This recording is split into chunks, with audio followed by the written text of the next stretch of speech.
start the Spreecast.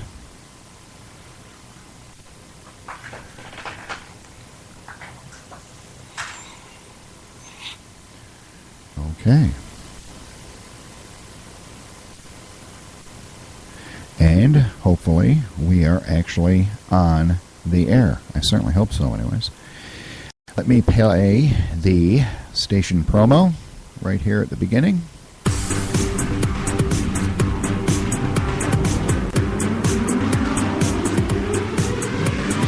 freedomtalkradio.co.uk. This is the most diverse, most amazing, one of the funniest radio stations you could ever listen to on the internet. I've heard so much stuff from the ups, the downs, the lefts, the rights, the politics, the non-politics, the schmolitics, whatever you want to call them. It's great.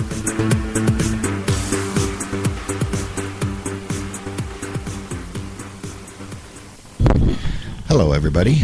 Bill Xam here. For those of you that are listening on the Spreaker broadcast, the audio broadcast, we are also running a Spreecast on the Spreecast website, Spreecast.com. Do a search for Freedom Talk Radio, and it will take you right to the little broadcast. Those of you that are watching on Spreaker are seeing something that you have not seen in about a year. Me. Because I am running a camera for this particular show. Because I am in the process of doing a little tutorial to demonstrate how to do a show for potential hosts, and also the person that is joining me on the show as a co-host tonight. And he is, in fact, a gentleman that you've probably gotten an email about, because I sent out an email blast earlier today. You've probably seen some pop-ups on the Freedom Talk Radio website featuring him, and I'm going to introduce him right now so that we can get this show on the road. His name is Tim Clark, and he is joining the network as a host, and this is actually his very first broadcast. It's essentially going to be his show, and I will be just doing screen sharing and things like that and doing the technical side of this. So let me do this.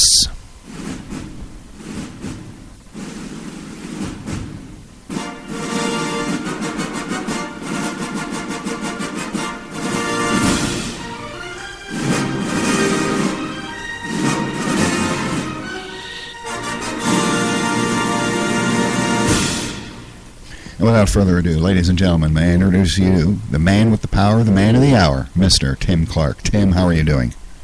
Oh, I'm doing great today. Thank you, Bill. You are very welcome. I would like to take this moment to officially welcome you to the Freedom Talk Radio SETV family of broadcasters. And Tim is using a Macintosh computer, our very first broadcaster with the Macintosh computer. So I am highly interested in seeing how well everything is going to go off. But you sound fabulous, sir. Yeah, it's working really well so far. I'm enjoying it. I haven't run into any snags, so that's great.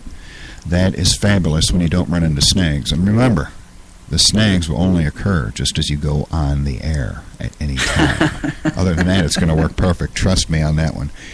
Yes. If you're watching the Spreecast, folks, you are seeing me hold a microphone, and you are seeing that the frame rate is rather low. That's because I am using my Android tablet as an IP camera, and it is communicating wirelessly through the through our vast studio complex here before it finally gets onto the computer that is broadcasting it out to you. And the reason why I'm doing that is not so that you can see my ruggedly handsome face, but it is so that I can do a quick demonstration for potential hosts, people that are thinking about clicking on the opportunities link on the Freedom Talk Radio website. That's freedomtalkradio.net, freedomtalkradio.net, and inquiring about becoming a host. And I'm just going to show you how I do it. I do it in a fairly complicated way, simply because I've been doing this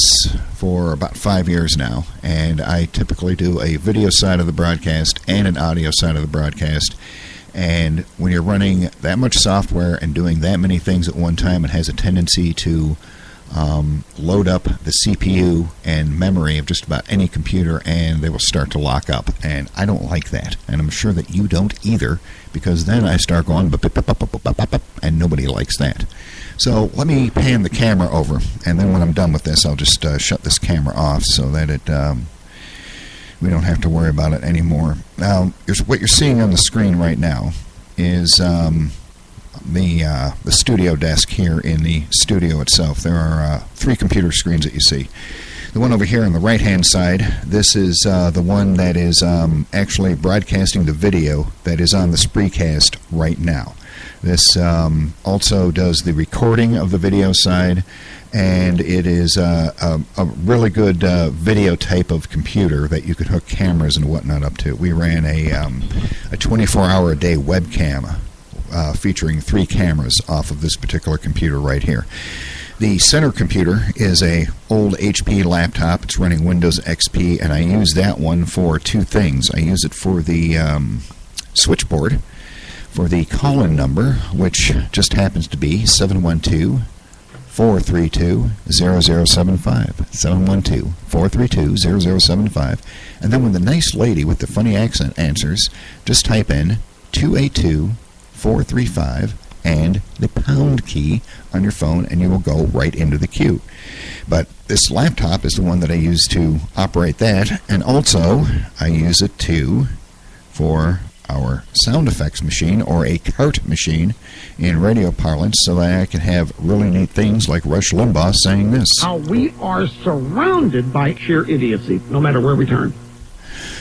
And we use that for the little audio clips like that. And then over on the left-hand side is the computer that actually broadcasts Spreaker to the world. You can see, let me move this microphone out of the way.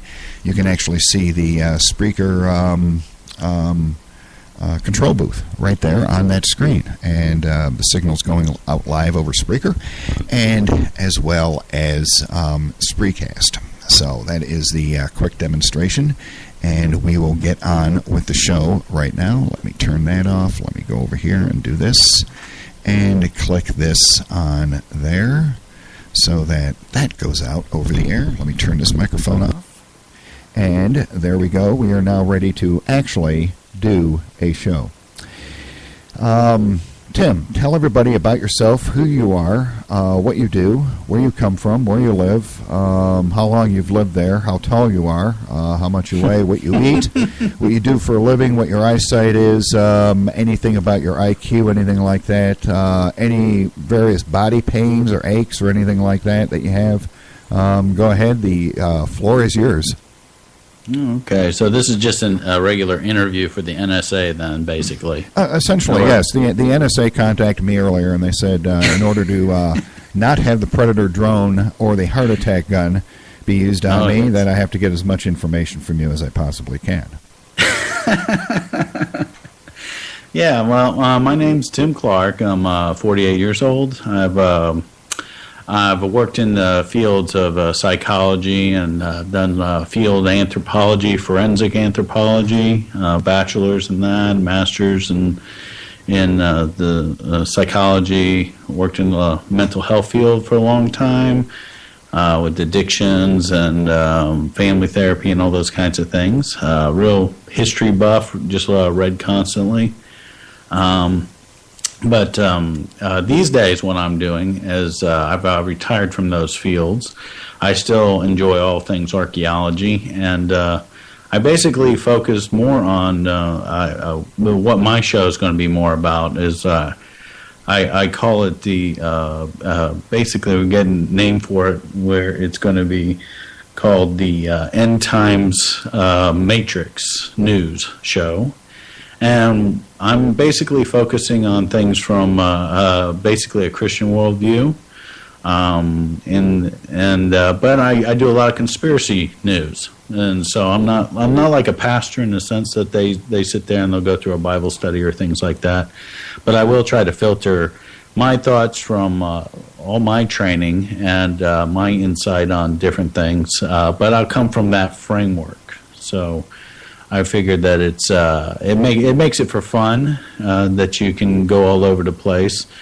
I currently have a pretty content heavy blog going these days, and if you look at it, you will see many crazy stories in there.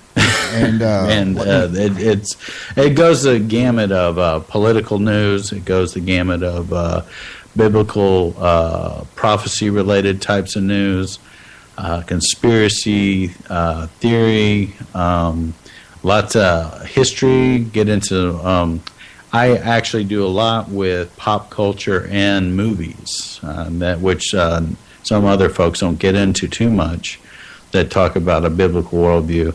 But I will actually get into the whole, since I come from the psychology end of things, the predictive programming and the and mind control is definitely one of my areas. And so the whole conditioning of the mind, the everything related to the mind. And then let's see, I had a background with being a member of the Florida Tea Party. When I first became aware of the politics of, I've always been a voter ever since I was legal to vote, and I went through some upheavals in my life during the between 2000 and 2009, with getting married and divorced and getting out of my fields because of relationship problems.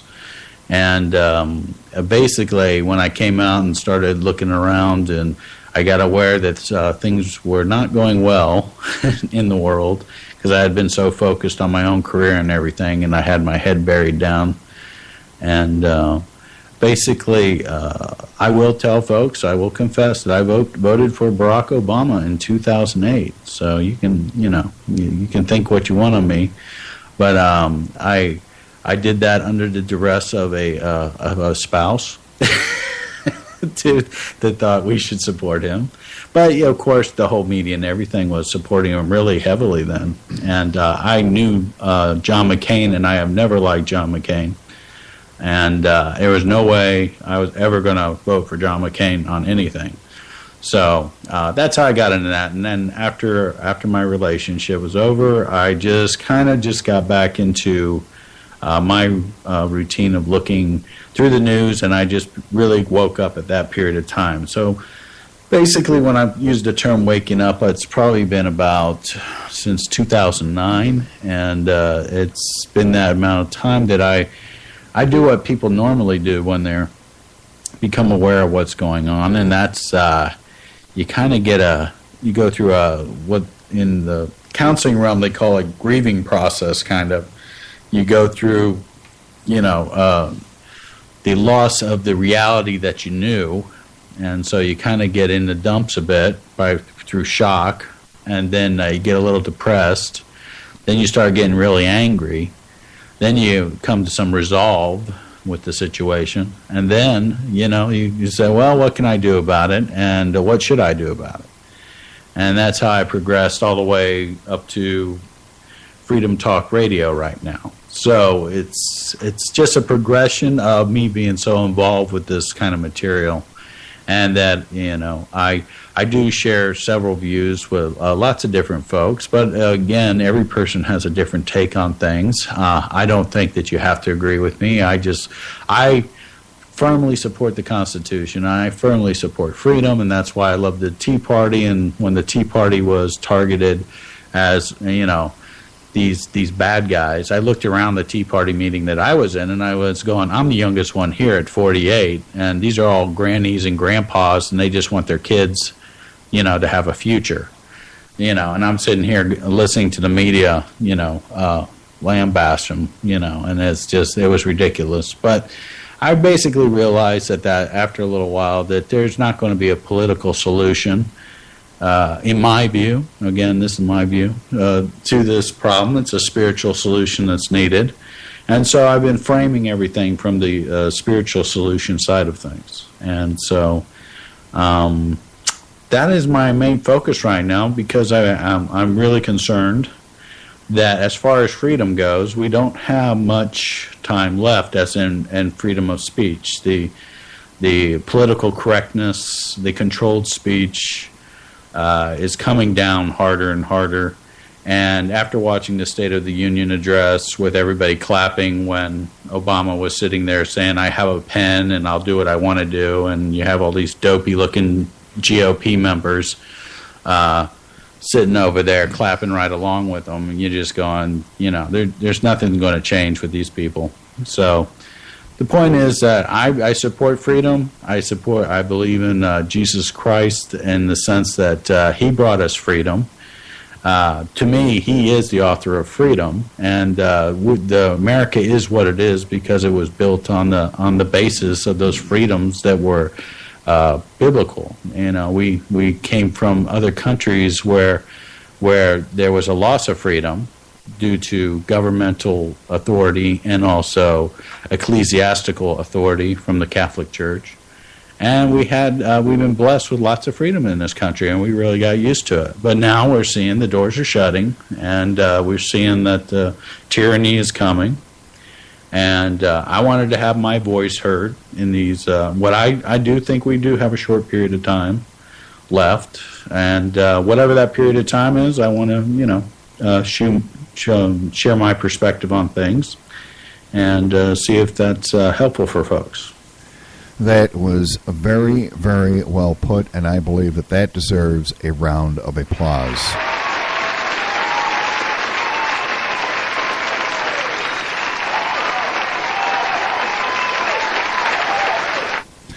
And Tim, as one of the co-owners and founders of the Freedom Talk Radio Saline Entertainment Television Group Network, I would like to thank you for being one of our broadcasters.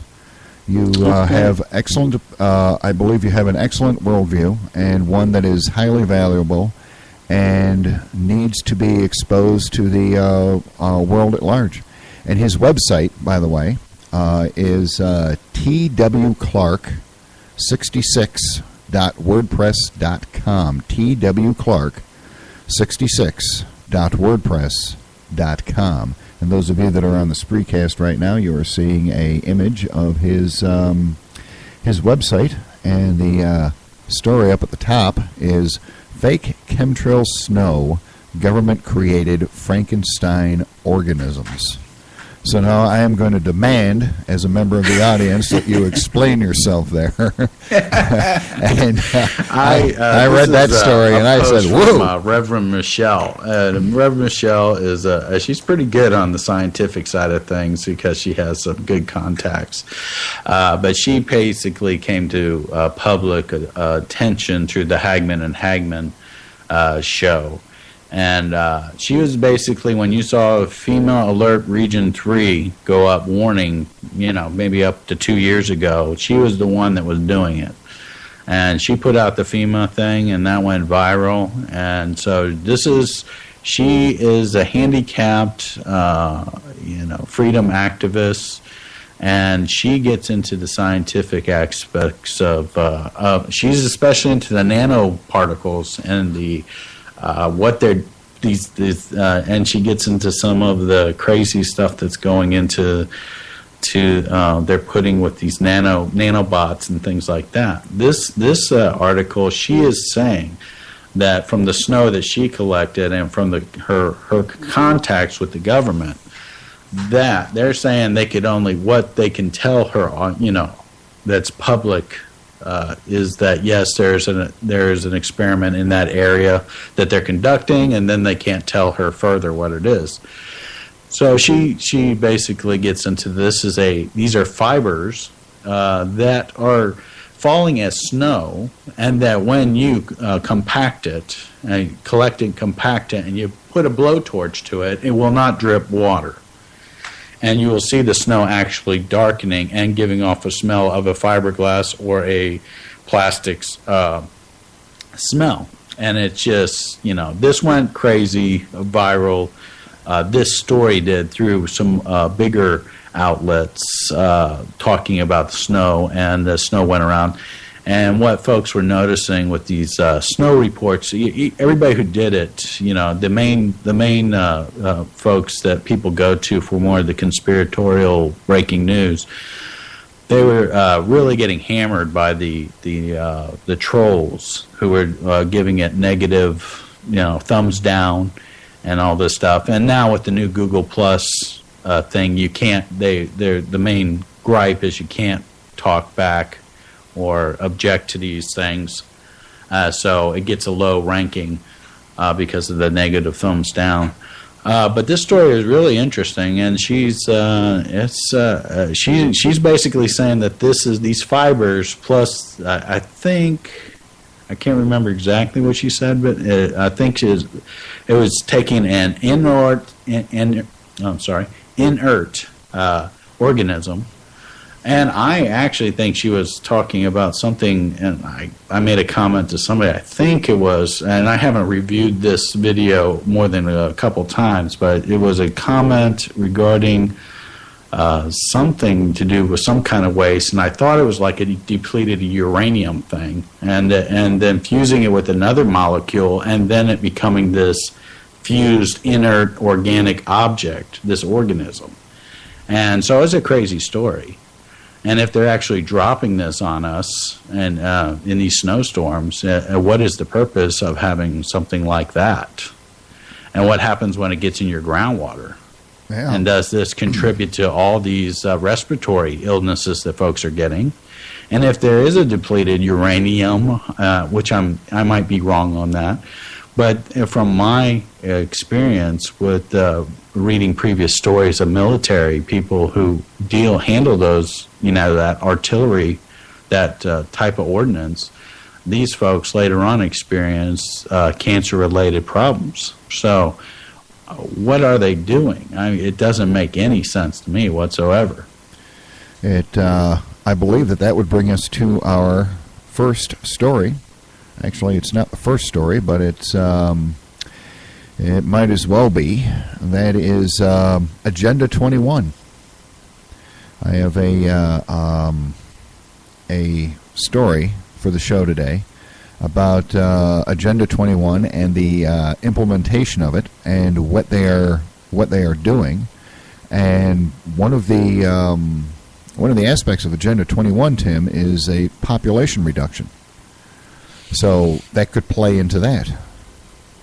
Yes, it's you don't. I mean, a lot of people weren't really made aware of Agenda 21, or really didn't have an idea what it was. And I think that I first heard about it from Dr. Stan Monteith, who did a lot of work earlier on Agenda 21. But it does seem like they're trying to implement it right now. So I don't know. Yes, it does. There's a post on Activist Post. It's a website that I go to, activistpost.com. They have a lot of good in-depth articles. They have an article written by a fellow by the name of Dave Hodges. And it is part of the show tonight, and it appears, from what I can see, Tim, along with this polymer snow, and thankfully we have regular snow here because I can see it melting outside the studio window right now. No nanoparticles for us. Strange. Yeah. Strange. It appears to be working in conjunction with the Constitution-free zones that ring the outer perimeter of the country that go in 100 miles. A federal judge very recently ruled that let me see here, right here. Okay, a federal judge reaffirms the Constitution-free border, freeing up the High Court to make the final ruling on it. This is an actual federal judge, and he said that a decision by Judge Edward Corman upholding the federal government's right to search travelers' electronics devices at or near border conflicts with a similar ruling in California. That ruling requires a reasonable suspicion of criminal activity before agents can confiscate and examine personal photos, laptops, and files. He appears in his ruling to have waived off any concerns about the Constitution-free zone around the borders. And over an activist post, they cited a couple of very interesting instances, Tim, of retaliation against citizens in regards to Agenda 21. One was against a lady by the name of Stacy Lynn in Fort Collins, Colorado. She used her power as a citizen to defeat several Agenda 21 proposals, which would have cost her local community hundreds of jobs, by the way. And she didn't get a commendation from the city council. She didn't get a meritorious service award from the mayor. What she got was her son taken away from her. Her son was taken away. No allegations of any wrongdoing on her part. They just took the kid away, and she has not been able to see her own child, even though her parental rights have not been severed by the courts. She still has full parental rights, but she's not allowed to see her child. And it appears that the EPA, you've probably heard about this, Tim, the EPA recently created a new ruling, or a rule or something, and gave an entire town to an Indian tribe, Riverton, Wyoming. And they transferred the ownership under the authority of the Clean Air Act, which allowed the EPA to hand over Riverton to the Wind River Indian Reservation. It's 1 million acres, and 10,000 Americans have lost every stitch of property they have ever owned because it was given away. Yeah, I have real problems with the legal system and the court system. The laws are meant to be, what did they just show? 40,000 new laws that were created and that they're implementing.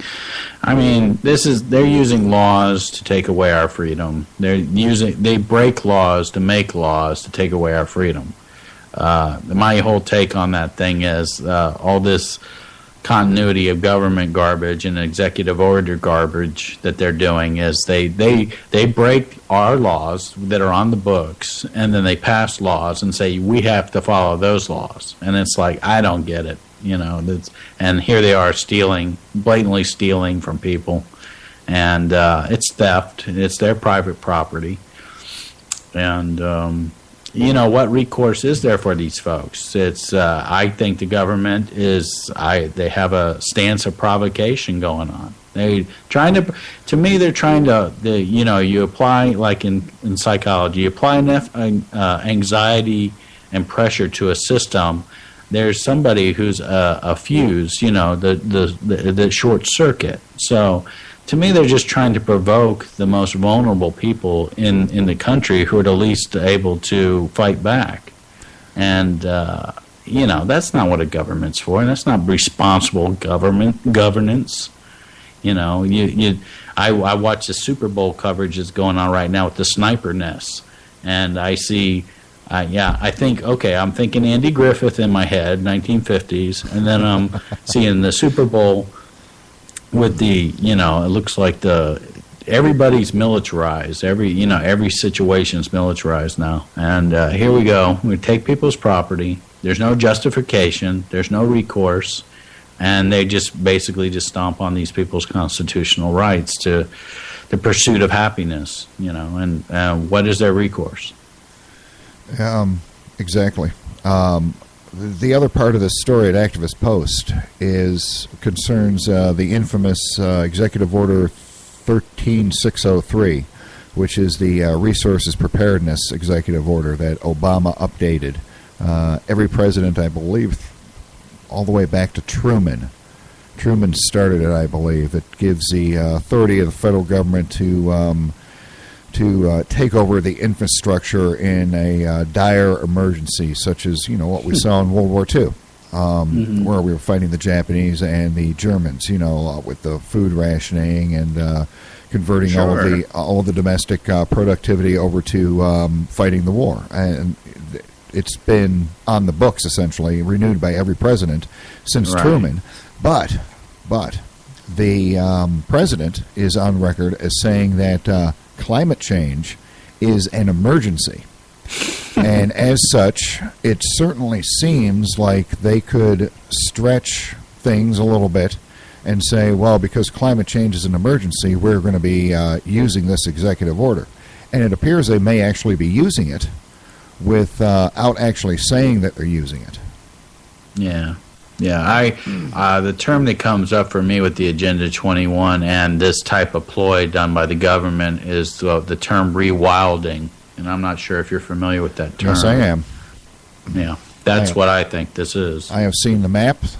For those that don't know what rewilding is, it is essentially the plan, quote-unquote, plan, to move as many people as possible into the cities like Detroit, New York, Los Angeles, Chicago, in order to allow the rest of the country to become a wildlife refuge, I guess, with vast corridors of wildlife refuges going all the way across the United States. And I believe the reason for that is so that the Sasquatch can move freely about the country as it pleases. Yeah, and if you listen to me, I'll get into what I'll get into talking about theosophy and the nature worship folks and these elites who drive the agendas, where people are disposable, but hug a tree.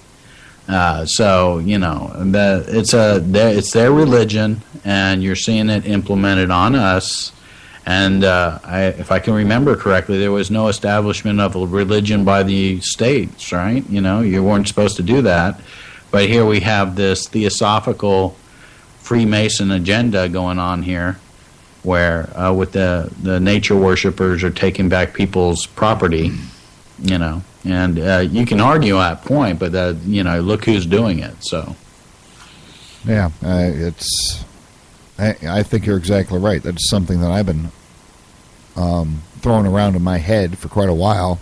How to phrase it so the average person can understand it. Because remember, exactly, it's a hard concept because people they'll just think you're crazy when you mention something like that. Remember, we're surrounded by idiots here. And yes, I just watched. I watched a great little InfoWars clip on the Super Bowl, and they were asking them about Obama taking over the Super Bowl agenda and just questioning people. And boy, do you see the brain dead people when you hear their responses? About being strip searched, and are you willing to give up everything to be for safety to get into the stadium? And they're going, oh yes, of course. And that's unbelievable. You don't know what you're saying. that gives me the perfect opportunity to play one of my new favorite sound clips. How we are surrounded by sheer idiocy, no matter where we turn. That's right. Surrounded by idiots, endorsed by Rush Limbaugh. Yeah, I mean, when I first started listening to conservative talk, just like most people, I listened to, I got a kick out of Rush back in the late 80s because he was the only thing in opposition to the whole Clinton thing. And, you got a kick out of that. But then he went and supported things like NAFTA, and now we're looking at TPP. And, Rush rammed. I remember Rush blatantly on this one with, so what if we lose jobs to China? So what? We're going to get better jobs and let the little migrant workers take the ones we don't want. And I just was shaking my head then, and look what's happened. Yes, it appears that he was incorrect on that particular matter. Moving on to our next subject, I think we've pretty much exhausted that vein of thought, is something that was on the Weekly Standard this week, and it concerns something that to me is quite obvious when I first heard about it, even before I first heard about it, and that is what we've just been talking about, Agenda 21 and the reduction of the population. And here is my commentary on that. We now have proof in hand that Stalin, Mao, Pol Pot, Idi Amin, Castro, and others have used through history to get rid of undesirables is now happening in the United States of America. This is especially dangerous because the current administration seems to have an attitude of doubling down whenever they're exposed. For telling lies or misdirection or something like that. And I am talking about specifically Obamacare. The Weekly Standard article says this. In Washington state, some sick kids have been denied specialty care due to Obamacare, according to local news reports. Administrators at Seattle Children's Hospital today said they predicted this would happen, and it's even worse than they expected. Patients being denied specialty treatment at the hospital by insurance providers on the Washington Health Benefits Exchange. Children's filed requests on behalf of 125 of their patients. Of those, they say they got only 20 responses, 8 of which were denials. Dr. Sandy Melzer says all this comes after reassurances of certain unique specialty cases would still be covered. The anchor on the broadcast said Children's went ahead and treated those cases anyways. But Dr. Melzer said they can't afford to keep doing it that way. And that, ladies and gentlemen, is another Obamacare lie. This time, children's lives are in the balance. And all of that is from the fine Democrats who supposedly always have the children in mind for every tax, rule, law, and regulation. It's all for the future generations. And now those same Democrats, the progressive, Marxist, Leninist, Maoist, Castroist Democrats, are now actually attempting to kill children through their proud achievement of the Non-Affordable Health Care Act and their leader, Barack Insane Obama. Tim? Yeah, well, it's the way we're going. When you have this, when you have this, I call it communist. I call it Satanist. It's because Marx was a Satanist. These people, they don't respect life. They look at human life, I won't get into all that today, but I'll just say that they look at elderly as a disposable, and they look at the young as disposable. And anytime you look at those two populations and you don't protect them, we're going to end up with exactly what's happened in the past. These are useless eaters, okay? And they can't contribute to society. And so they're going to take the resources, and we're just going to dispose of them. And here goes your eugenics again. You're just marching with Hitler and doing his whole eugenics thing. Darwin was into eugenics.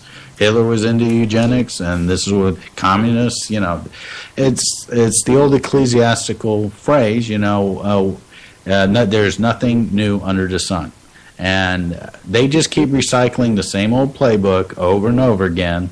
And you just see it, and here it's coming. And anybody who has any semblance of interest in seeing what's coming, if they just look back at Skolson's book from 1958 called The Naked Communist, you can just go down that, check off each one of them as you're going down that. And it's a 1958 book telling you what they're going to do with their communist agenda, and everything Obama stands for, and everything that the GOP is going along with it. So I'm not leaving them out. If you listen to me, I'm harder on conservatives than I am on the liberals, because the liberals, they're all pro, the state stuff. The conservatives are the ones that got elected saying we're going to protect the Constitution.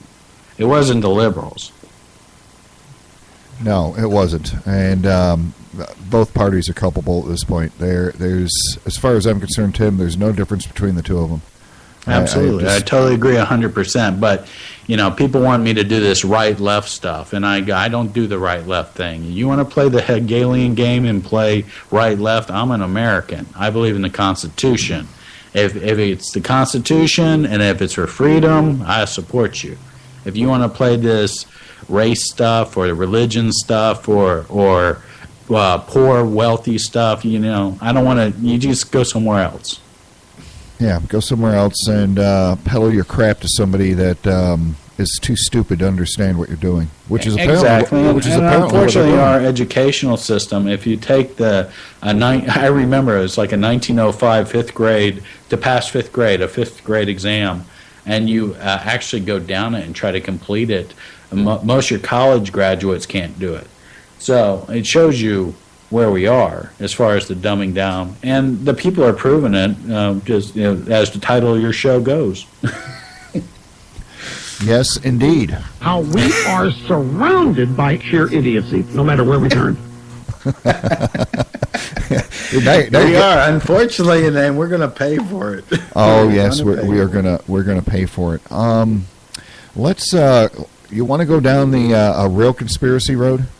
Sure. There's one coming up. There's one coming up on the right, and it's coming up. And what do you say we just go ahead and take the full conspiracy route for the rest of the show? Because there's I want to talk after this. I want to talk to you about that story that I sent you out of Gary, Indiana, which is one of the most disturbing things I've ever read, and I'll tell you why when we get to it.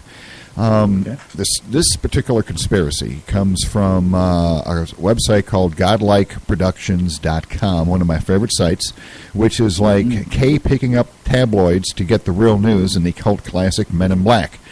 This concerns a theory about how the government is able to listen into you in real time. The question before us is, with the story is this: is it possible that the NSA and others have gone forward with this idea and actually implemented it? This is an idea back from the mid-'90s. And is it possible that this conspiracy theory that you're about to hear is correct? And also, if this is so, is there a complicit involvement within the energy industry? And are there any employees of the energy industry that know about this, that want to come forward? This particular theory, Tim, goes like this. They were experimenting in the 1990s with what is called power line broadband, and they proved that it does work. There was a lawsuit, however, by ham radio operators and amateur shortwave radio people that they were able to prove that the power line broadband produces a tremendous amount of radio interference, making shortwave communications almost unusable. So they were able to get it quashed back in the 1990s through a court case. But the theory of this goes is that the NSA is able to use this broadband, power line broadband that it's a sort of like a secret internet that is being broadcast over power lines to gain access to your smart meter, devices in your house, and whatnot through this broadband. And the guy that wrote this said this. I'm just going to go ahead and read this whole post to you. I know this is hard to prove and hard to even explain, but let me tell you, my experiences over the past 14 months have taught me several things. The police record you, then they later arrest you. Then they want to use the recording in court. Police track your cell phone using a device called a Stingray made by Harris Radio without a warrant, and sometimes they share this information with other private citizens. The FBI or the DEA or the NSA or all of the above can use your cell phone location even when you leave it in your car and then pinpoint which home you're in, using the smart meter, which is addressable because it's on a network, and then listen to your conversations inside your friends' and associates' home, all without a warrant in real time. This guy says he believes this is true because he thinks this has been happening to him. He says this is Big Brother on steroids. This is our nightmare come true. This is the proof that our government has gone tyrannical and does not represent us anymore. I have some articles on, there was a article in Ars Technica about, in 2009, they had broadband over power lines and a super secret hidden internet that is contained therein. And the other question is, did the FCC cook the books, so to speak, on the implementation of this power line broadband? And if so, what sort of equipment does it need? Would the average line worker working for the power company even notice that there's information traveling over the power lines? And would it take something like a power failure in order to be able to communicate freely within your own home? That's some very interesting point that this gentleman makes. If this is true, Tim, this is quite big news. Yeah, that's really impressive. I mean, I'm familiar with the skull-to-brain technology, which is supposedly linked with that the naval yard shooting. But yeah, this is really interesting. Yeah, that's. Let me see here. The American Radio Relay League (AARL) sued the FCC to stop the go-ahead, and they.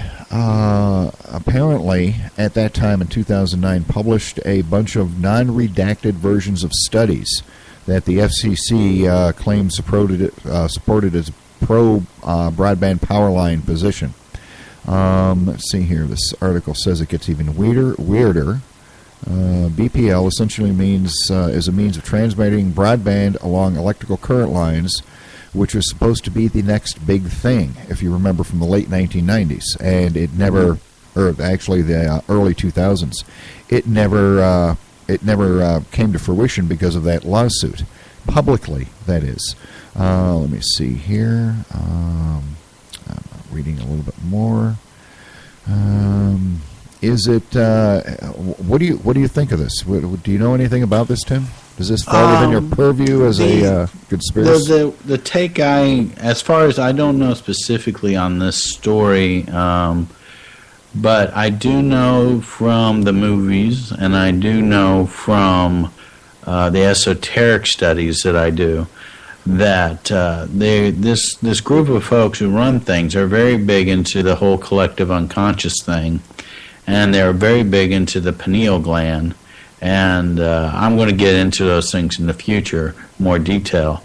But yeah, if you remember, Minority Report was involved in pre-crime, where the Tom Cruise characters would go out and arrest people based on what they will do in the future.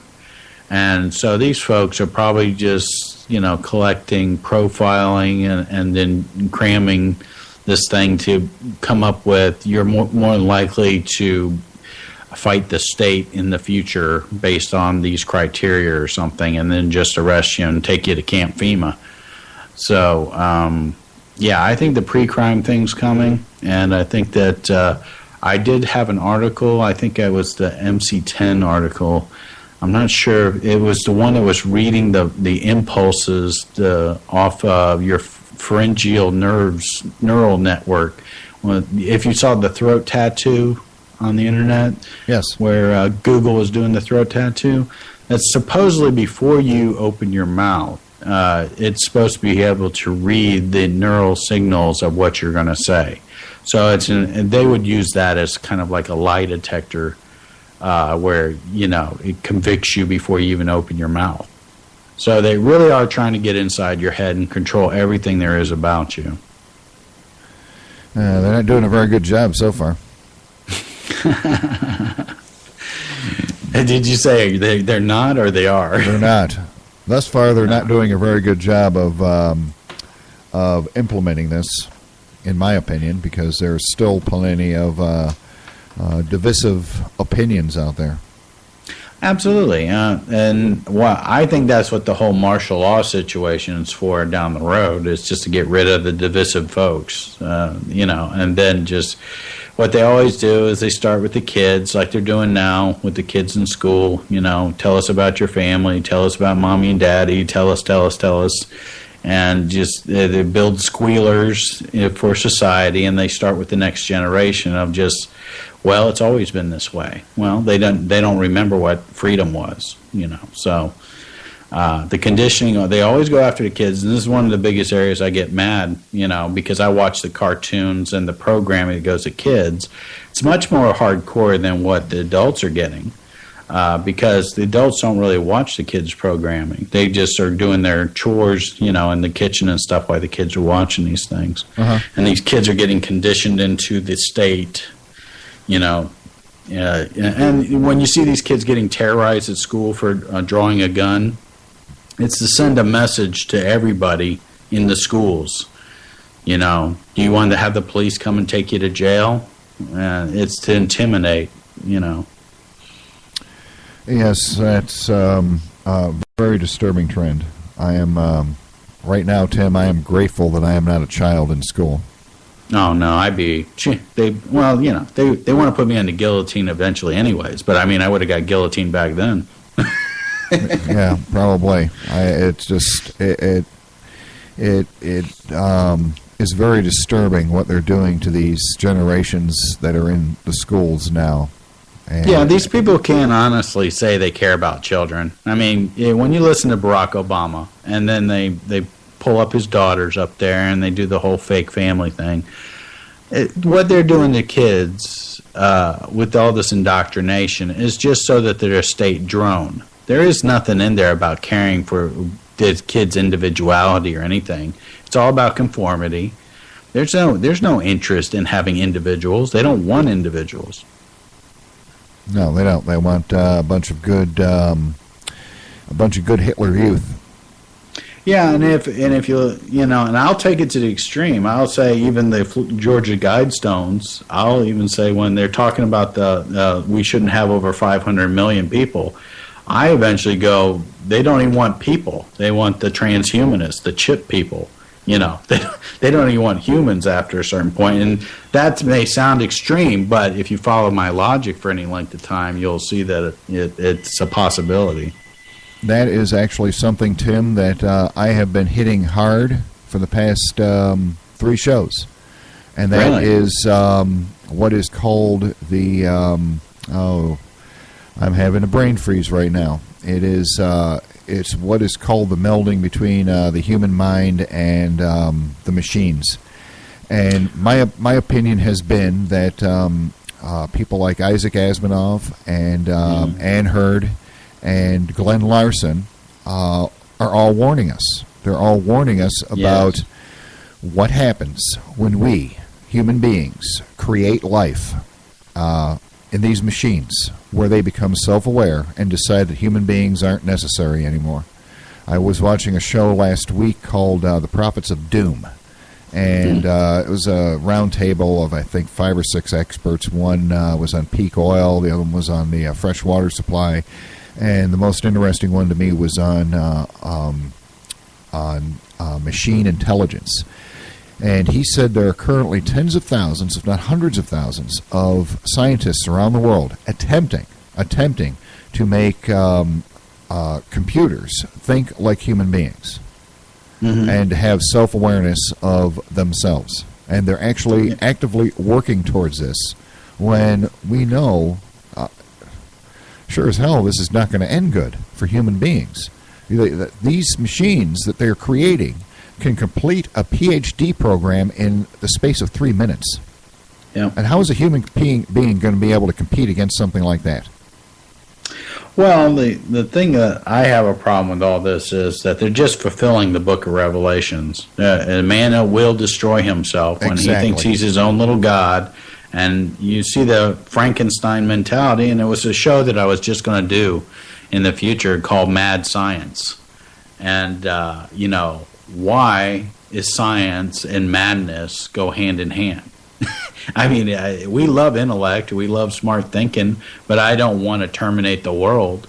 And these people, like Kurzweil and whatever, he's obvious. First thing I see when I looked at him, I just go, gosh, this guy's depressed. This guy really misses his dad. That's what I'm thinking. And he's gone, well, instead of dealing with that, I'm going to change humanity. Now, Tim, I have... why don't you learn to deal with your emotions? I have been following Kurzweil for quite a while. He's the one that came up with this theory, and it's right on the tip of my tongue, and I can't remember. I'll remember it eventually. I watched a special on PBS, and if I recall correctly, it was 2008, 2009, and it was appeared to be an actual live broadcast. It wasn't recorded. And they were in his offices. And Kurzweil is the guys like Einstein and Tesla melded together. Oh, he's great. He's an amazing mind that guy has. It's incredible. When a blind person walks up to a sign and they point their little device at it and it reads the sign out loud to them, that's Ray Kurzweil. The webcams that you have, that's Ray Kurzweil. optical character recognition, where you can scan a document into a scanner and it will read the text. That's him as well. And right now on Google, the uncanny ability Google has to predict where you're going, what you're doing, and to target ads to you and to target the search results. That's Ray Kurzweil. He is the one that has developed those algorithms that makes Google as smart as it is. He's an employee of Google. He's a consultant with them. And he says that by 2045, humans and machines will be indistinguishable. And he's been right about virtually everything that he's predicted about computers and technology since the guy started. And that is a frightening prospect. On the one hand, I might be able to live forever because I might not be dead in 2045. Well, but on the other hand, that point right there, what you're saying is immortality in the flesh. And then you're talking about when Bush did his talk about there's a group of people, his New World Order thing. We've been waiting for eons for this thing. And this goes all the way back. It goes all the way back to live forever in the flesh. I'm my own God. And I'm simplifying it down to what it is, but that's Kurzweil. That's all these guys. They want to live forever without any admonition that there's God outside themselves. And how long have we been dealing with that? And it's like, and I've always said to folks, you want to ruin your life, you can ruin your life. You just don't go and ruin everybody else's. What is this? I need to make everybody do what I'm going to do. Yeah, I've never understood that. That's one of the things that really bothers me about our government right now is they have brainwashed the population to believe that everything is illegal until the government says it's okay, when it's actually the exact opposite. Everything is not illegal. Everything is legal unless there is a law against it. Absolutely. And the government was put in place to service the people. It wasn't the reverse. And statism, and, I get into this, but I get into the spiritual component. So it's like, yes, when you got interesting guys like Kurzweil, and okay, we're going to destroy life as we know it and nuke the planet. And you go, okay, so what was so bright about that? And yeah, they can't. They say we still got to do it. It's going to happen anyways. And you just go, what is with you people? What drives you people? It's like immigration. It's going to happen anyway, so we might as well go ahead and do it. No, it's not. No, these people are just being straight out dishonest about the whole North American Union. I mean, they want Mexico, Canada, and the U.S. together, and they're running that highway up the middle of the United States. It's in the works. They know what they're doing. And to say, the migrants are coming over and we can't do anything about it, You can do about it. You guys are monitoring everything. You know everything that's going on everywhere. You know what's going on. I interviewed, probably September now. I think end of August, September. I interviewed a fellow who's... he worked in Washington as chief of staff for a congressman, and he's written a couple of books about how this might come about. Let me see. I think one is called Secession, and the other one is called Civil War, I think. I've got the books are actually upstairs. I don't have them. He sent me copies of his books, autographed and everything. And they're interesting books. When I put this, the notes from this show up on Freedom Talk Radio, or probably my personal blog, I will include links to those books for this portion of this show. Tim, the time that we have left, you want to talk about the Gary, Indiana case? Sure. From a spiritual point of view, that is very disturbing, and I'll tell you why. I have had many ministers on the show. The two that stick out are Pastor Paul Begley and C.K. Quarterman. C.K. wrote a book about the Nephilim, and he related a story to me that on the air that when he was writing the book, he was actually he had an encounter with one of these Nephilim, one of these evil beings. His wife saw it first, and she was highly upset. And apparently, he believes that it was a case of them warning him not to do his book and continue his work for God. And he, of course, ignored it and continued on. And he is doing just fine. He's going to be coming back on the show in the near future. He's already said he wants to come back on the show, so I need to contact him. And, yeah, that'd be a great interview. Yeah, and a follow-up interview. Paul Begley. He, I think... Pastor Paul is a real fun guy. He is. He's a great guy. I had him on the show. He's full of energy. I've had other pastors on the show that have been involved with the police and police investigations on Satan worship. And some of the things that he has seen will literally chill you right to the center of your soul. And when he was on, this other minister, whose name I can't remember, I think it's Russ Dizdar? Yes, it is. Russ Dizdar, as a matter of fact. He's really interesting character. Yes, he is. When he was on the show, before he came on the show when we did our pre-interview, I asked him, would you be willing to bless our show, myself and our equipment, while you're on the air? And he said, sure. He says there's nothing against doing remote blessings. It can be done just fine by a minister. There's nothing wrong with that. So I had some water, purified water. I purify my own water here in the house. And he blessed the water. I sprinkled it on the computers and whatnot and on the network cables. And, he read from the Bible and blessed the show and everything. And later that night, I had an experience that has caused me to keep my holy water, my Bible, and a cross by my bed at night. I won't get into what that was. Yeah. But in Gary, Indiana, folks, for those of you that are watching on the Spreecast, I am going to show you an image right now. Right here. Let me bring that up. Right here. This that you are seeing on the screen right now, as soon as it decides to come up. Having a little bit of lag in the screen sharing. Hold on 1 second while I refresh the screen. I don't want to talk about the photo until it's up on the Spreecast. There it is right there. This, what you're seeing on your screen right now, is a photograph taken by the chief of police in Hammond, Indiana, which is right near Gary, Indiana. This is an actual police evidence photo. This is admissible in court. This is an empty house. You're seeing a person standing in one of the windows of that house that is vacant with nobody in it. This is actually from the chief of police there.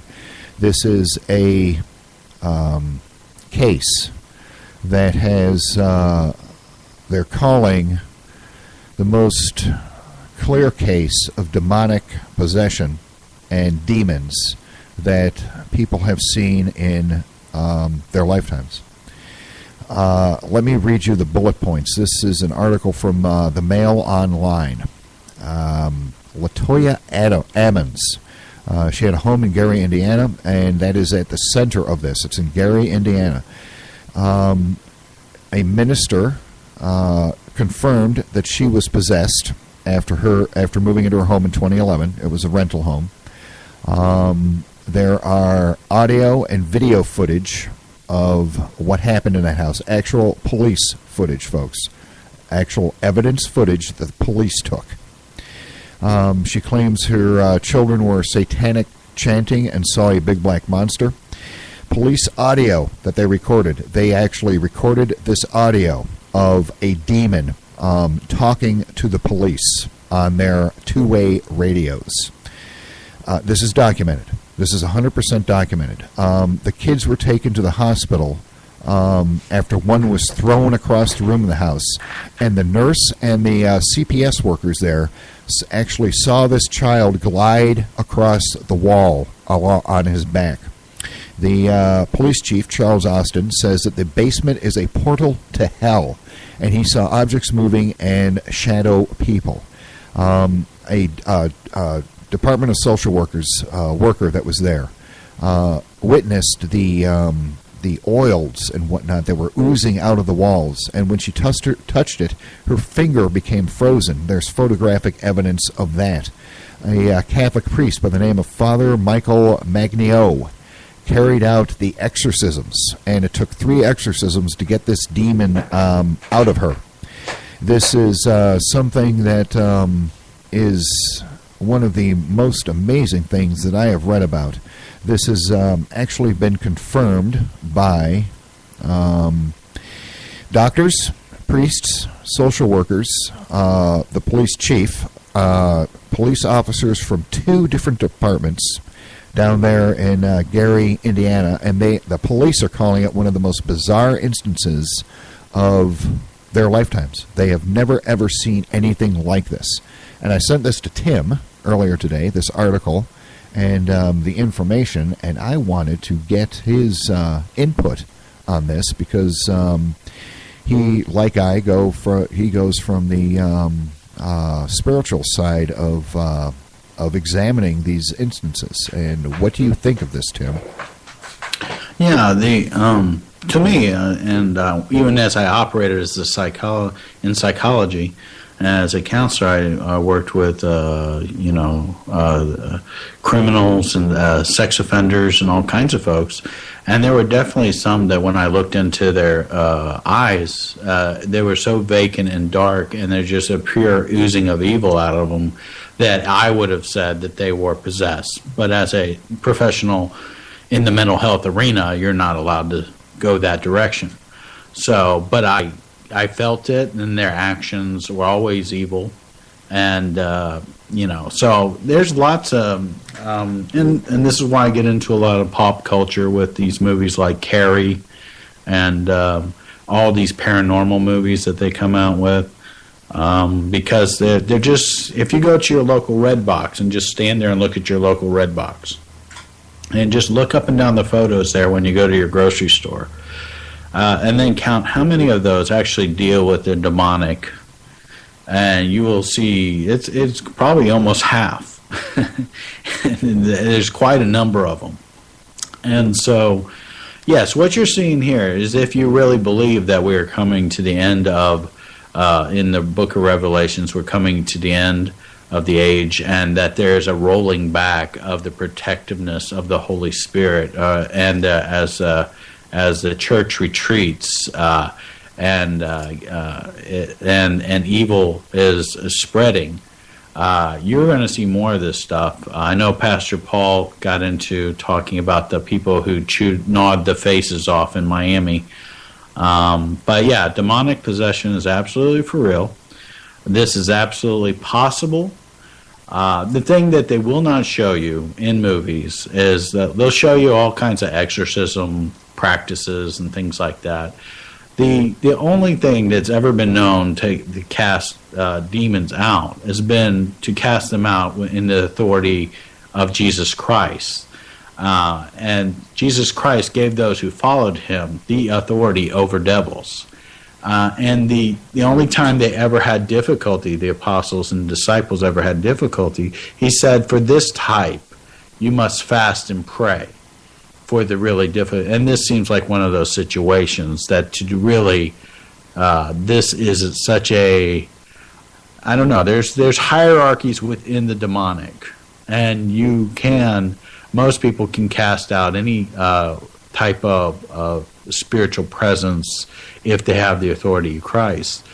But when you run into something like this seems like something they're talking about a portal to hell, So you have to say, what was this ground? Was this ground aside for some kind of coven sacrifice in this area, or people sacrifice in this house? You have to get into what spirits or why they're all attracted to this thing and why. And these people, if they never say that these people were saved, and that's what I look for. I'm going, well, a Christian cannot be possessed. They can be oppressed, they can be terrified, scared, but you can't have them occupying your body. You can have bad things happen to you if this spiritual one, and there's all kinds of documented cases of when people are working for God and doing his business, the spiritual forces will come after you. and that's just to be expected. But you do have authority over this, even though it's inconveniencing your life or it's causing you more headaches. This, there's no mention in here of anybody. I see a Catholic priest doing exorcisms, and I don't see any mention outside the Catholic priest as far as anybody else having any spiritual beliefs. No, so if this person was possessed, I would venture to say that they weren't Christian in the sense, and the children too. Children, the problem with not having Christ is the only known authority that has authority over the demonic, and that's the Christian worldview. But yes, you will see the Catholic Church does have a long history of doing exorcisms. Most of it isn't biblical. There are exorcism practices that they have that are conducted by other people too. There's one biblical case where it says that we use the authority of Jesus Christ to cast them out, and then the demons turned on us and ripped us to shred and tore their shirts off, and they ran into the streets, and the demons said to them, "We know Jesus and we know Paul, but we don't know you." So. Yeah. Well, this article, let me read a little bit of this for the audience. Father Magano admitted he only became involved by sheer chance. He happened to be covering for the usual chaplain of the Gary, Indiana ER room on the weekend when a medic called in some distress to report a bizarre occurrence. He said, "We're having our Bible study after Mass. When I got the call saying, 'You're a Catholic priest, you do exorcisms, we need you to do one.' They went on to tell me that a little boy had just glided backwards up a wall and flipped over to land on his feet. They said he was growling, and they described all sorts of things. I went, of course. He set out, he insisted, to disprove any notion of the occult. To do an exorcism, permission is needed from the bishop. He said, I set out to disprove it because, to be honest, I didn't want to get the bishop involved. But I had policemen, social workers, doctors, and security guards telling me what they had witnessed. I just couldn't dismiss them all. This was a Friday, so I met with the mother and grandmother on the Sunday. In an involvement with the case spanning 5 months, Friar Magnio never met or examined any of the children. And apparently, let me see here, Captain Austin says that he doesn't usually believe in this sort of garbage, but he thought he was being fed. He was being fed some type of garbage by these women in Gary, Indiana, and he says, this is the police chief. I was skeptical. I was leading the pack through the house. It's a pack of police officers. We walked in, and the first thing we see is the living room. In the living room, there's a candle burning and a Bible and a little altar with a crucifix. Same in every room in the house. Yeah. There was a drawing on the refrigerator done by one of the boys that was Jesus on the cross, but behind him looked like there was demonic figures. He said, underneath the stairs, there was dirt and a candle. I was trying to figure out what was going on there because the rest of the basement was cement. I took pictures of the candles and crucifix under the stairs on the dirt. Those pictures taken by his iPhone disappeared. They then did some digging down there, and they found various objects. They found children's socks with the ankles and the socks cut out. They found women's underwear, various little plastic figurines and stuff. And the police chief says, he left the party, he left the house, and he went to a gas station, and he had his police radio, his squad car dash AM FM radio, my police cell phone, and my iPhone. I was looking at the pictures I had taken on my iPhone when I made this call, and all of a sudden a growling voice came from my AM FM radio in the car. It said, "You're out of here." And then 2 weeks later, the police chief says he was actually attacked. He said he got out of his, he drove his SUV home, and the electric door to my garage would not open. It had opened fine before. I pressed a keypad. It must have been 10 times, then gave up. I exited the vehicle, went to flip the main power in the garage, but that didn't work. And then in the house, and finally that worked. Then I went back to my car, and the driver's seat was just moving backwards and forwards by itself.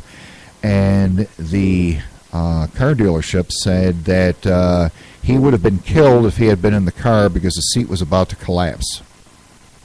They dug 5 feet down into the dirt in the basement and unearthed a bizarre collection of objects: boys' socks with the ankle portion cut out, a fake fingernail, women's panties, a heavy corroded iron weight, a broken plastic shoehorn, and a red oval kettle lid underneath in the dirt there. So it appears it was probably some type of satanic ritual that apparently worked.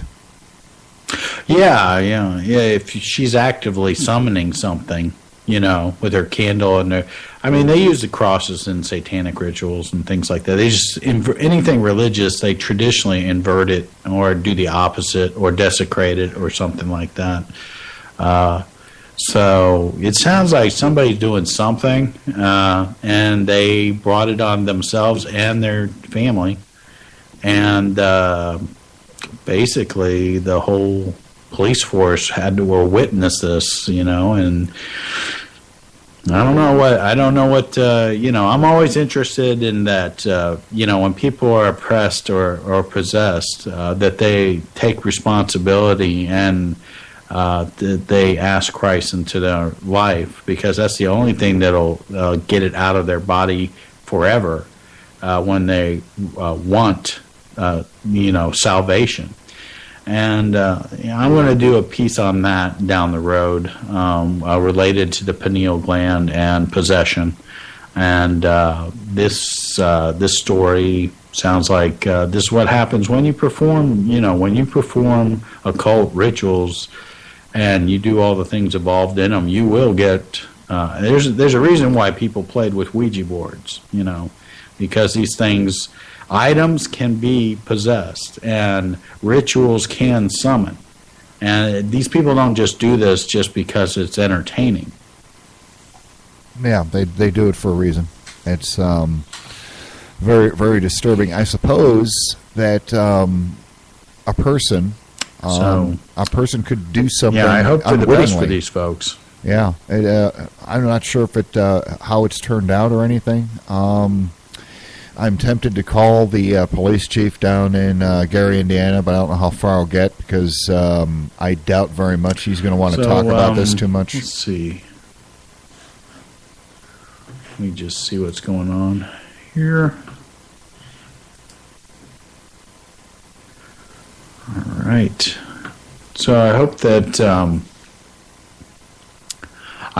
that we can follow up the story at a later date.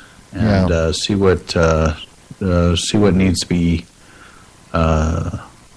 see what they came of this, or if they report any more on it. I'm not sure they will. Yeah, like I said, Bill, are you there? I am here. Do you hear me? Testing 1, 2, 3. I guess maybe the mic cut out here for a second. It might have. Do you hear me now?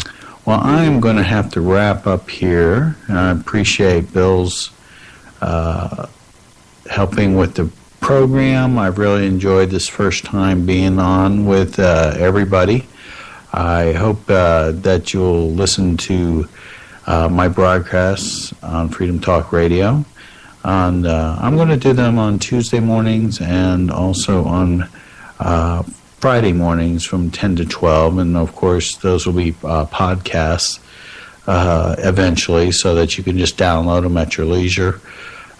Really, I just think that the time is short, and stories like this that we just talked about make it even more of a reason why need to focus on these type of issues. I just think that freedom is slowly getting away from us. The ability to talk one-on-one and to communicate with each other is getting away from us, and I hope that we can definitely. I hope that I can add to the conversation, and I hope that we can clear up things. Maybe. And apparently, we have been cut off. That Yes, we have most certainly been cut off. Tim may still be talking and into his microphone. But it appears that the Skype Skype-to-Skype call that we were doing was interrupted somewhere in between the two of us for reasons unknown, perhaps by something in Gary, Indiana. Who knows? But that's Tim Clark. He is going to be one of our new hosts, and he's going to be doing a show, and you just heard he's probably going to do Tuesdays and Saturdays, which is just fine with us. And I want to welcome him to the family here at Freedom Talk Radio and Saline Entertainment Television Network. And I believe that's about it for the show anyways. I was preparing to wrap it up. So for those of you watching on the Spreecast, Spreecast.com, and then do a search for Freedom Talk Radio Network. I certainly hope that the video side went through okay. I'm going to be reviewing this and doing some test broadcasts during the week so that all of our other hosts can actually also do a show on Spreecast while they're doing their Spreaker show, so that it will give the audience even more ways to be able to enjoy our hosts and their guests. So, until next week, my name is Bill Xam, and I appreciate you tuning in and listening to the show. Those of you that have made it this far, you're to be commended. And I'm going to play my new favorite audio clip once more before we go. How we are surrounded by sheer idiocy, no matter where we turn. And apparently Rush Limbaugh is now on board with my show, Surrounded by Idiots. So, until next week, presumably at the 5 o'clock time that my show is usually on, my name is Bill Xam. I want to thank everybody for stopping by and listening and watching the show.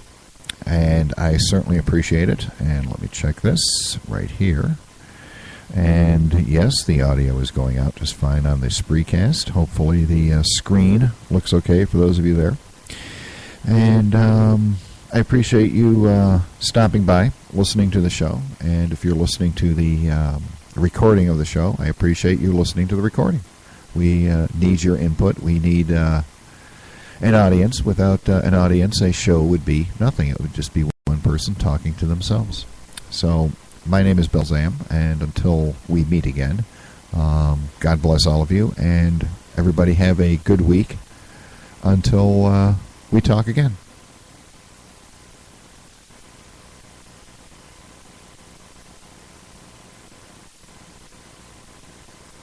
And there we go. We are still live on Spreaker because I have shut off the video side of it on Spreecast. And everything is A-OK. So I am just going to play this at the end. It is an amusing little clip of how to deal with a telemarketer. And then after that, the show will end. So enjoy this. This should be this is fairly entertaining. Hello? Yes, can I speak with Tom Mabe? Who's calling? Well, this is Mike with You've been selected to receive a complete digital satellite system for free. With this, you're going to... let me ask you something. Did you know Tom Mabe? Were you a friend of his? No, I'm not. I'm just calling to... hold that thought. Hold on 1 second, all right? Hey, guys, get really good pictures of the body. Yeah, and dust everything down for prints. Mike, you there? Yeah. Let me bring you up to speed. You've actually called a murder scene. Mr. Mabe is no longer with us. I'm Officer Clark. I'm conducting a homicide investigation. I want to ask you a series of questions. First of all, what was the nature of the business you had with Tom Mabe? I had no business with him. I'm sorry to bother. No, hey, hold on. Look, I want to ask you to stay on the phone. This call's already been traced, and we may need you to come in for further questioning. You don't understand. I'm just calling on... No, look, you don't understand. Unless you want to be charged with obstruction of justice, it's imperative you keep your ass on the phone, Mike. Well, how about you just talk with my supervisor then? No, look, we'll get your supervisor in a second here. First of all, give me your whereabouts. I'm at work. You're at work? No, sir. Let me put it to you this way, Mike. Say I wanted to mail your ass a letter. What would I have to write on the outside of that envelope to assure the mailman would deliver it right to your ass? Geographically speaking, Mike, where is work? 40 West Littleton, Colorado. Now, hold on, that's full. Yes, sir. Mike, hold on 1 second, all right? Yes, sir. Get the Littleton Police Department Homicide Division on the phone. Yeah, give him this information. Tell him he's being sought in connection with a fatal shooting and aggravated robbery. How did you know Mr. Mabe again? Wait, you're calling the Littleton Police Department? I'm hundreds of miles away. I don't even know the guy. I'm in Colorado. Don't let that scare you. That's just a formality. I mean, have you ever been to his place of residence? No.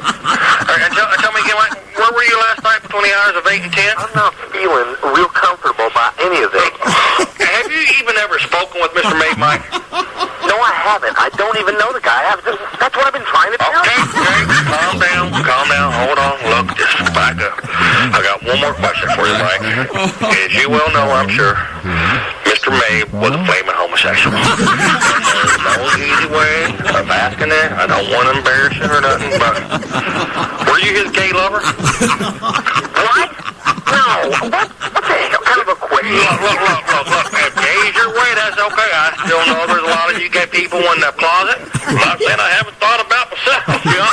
Say I was in Las Vegas or something, by a couple drinks, cute little Mexican midget. Damn, bro.